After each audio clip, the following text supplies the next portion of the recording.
Good day! Ang kasunod nating pag-uusapan ay kung paano po ba tayo mag-divide ng polynomials by another polynomials kung ang gagamitin natin is long division. Tara, samahan niyo ako.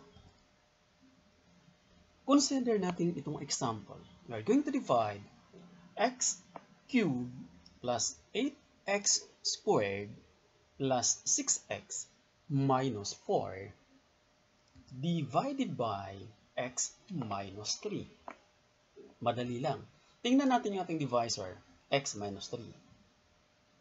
Ang ating titingnan dito ay yung kanyang first term ng divisor. Yun po yung x. Then, i-distribute natin siya papunta sa loob ng ating pong dividend. Ang dividend po natin, yung pong yung nasa loob ng division sign. Yun po yung x cubed plus x squared plus 6x minus 4. So, unahin po natin yung x cubed. I-divide po natin sa first term natin sa divisor. Kung mapapansin natin, yung x cubed ay meron siyang tatlong x. Sa labas, meron ng isa. So, ilan na lang ang kailangan natin na x na ilalagay sa taas para makomplete natin yung x cubed. Ibig sabihin nun, 3 minus 1, that is equals to 2. And therefore, ang ilalagay natin sa taas kaagad-agad, kung x cube yung nasa loob, magbawas lang tayo ng isa. That is x squared. Yun na po yung ating partial quotient. Yung sagot na yan, para makuha natin ang kanilang next partial quotient, multiply natin yung x squared na yan doon sa kanyang divisor. Sa dalawa, sa x at saka negative 3. So, x squared times x is x cubed. Sunod, we have to multiply x squared multiplied by negative 3, that is equals to negative 3x. Now, dito sa part na to, kung mapapansin natin, we have to subtract x cubed and x cubed, that is equals to 0. And if we subtract 8x squared and negative 3x squared, ang kanyang sagot is 11x squared. Kaya lang, paano nangyari yon?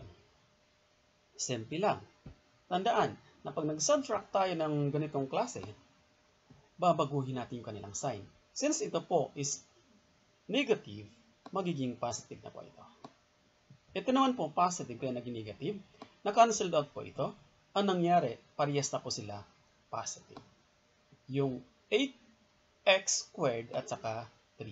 So, dahil magkaparehas ang kanilang sign, we have to combine the terms. Add 8 plus 3, that is equals to 11.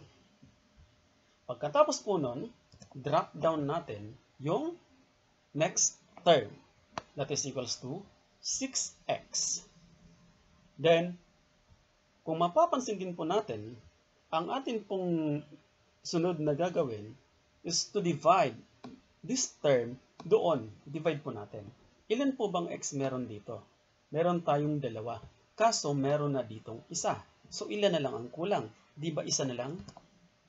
So, ang ilalagay po natin dito, yung number mismo na katabi ng atin pong sagot kanina, which is 11, at yung x na kulang. Pagkatapos po nun, same process, multiply 11x doon sa x. At ang sagot nun is 11x squared. Then multiply 11x multiplied by negative 3, ang sagot po nun is negative 33. Then, of course, tulad ng ginawa natin kanina, we have to subtract or to combine the like terms. Let's do this. So, ang mangyayari ay ganito. Change natin yung sign. Ito naman po, palitan natin ang sign. Cancelled out na po ito. Mawawala na. Ang natira natin ito. Parehas na naman po sila positive. So, pag magkaparehas ng sign, add lang natin. That is equivalent to 6x plus 33. Ibig sabihin nun, 33 plus 6, 39. Ibaba lang natin yung x natin. So, ang sagot po natin is 39x.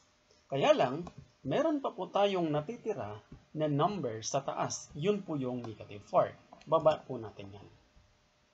Then, next na hakbang natin is to divide na naman ito.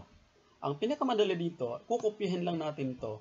Kung x lamang po ito, lagi po natin kukopyahin yung katabi ng kanyang kagaya nito. Kinukopya lang po natin yan. So, yun po ang magiging divisor natin. Plus 39. Eh, bakit wala na po tayong nilagay na x? Anong nangyari? Di po ba meron ditong isang x at meron na ditong isang x din po? So, di na natin kailan maglagay kasi parehas po sila ng x. And therefore, ang ilalagay na lang po natin, pag nag-iisa na lamang po yun, meron ditong isa. Pag hinatin natin sila sa isa rin po yun. Kaya ang mangyayari ay yung number na lang mismo nakatabi ng x. Then yung sagot na yan, multiply din po natin dito. That is 39 times x is 39x. Multiply din po natin sa negative 3, that is equals to 117. Sunod is subtract po natin.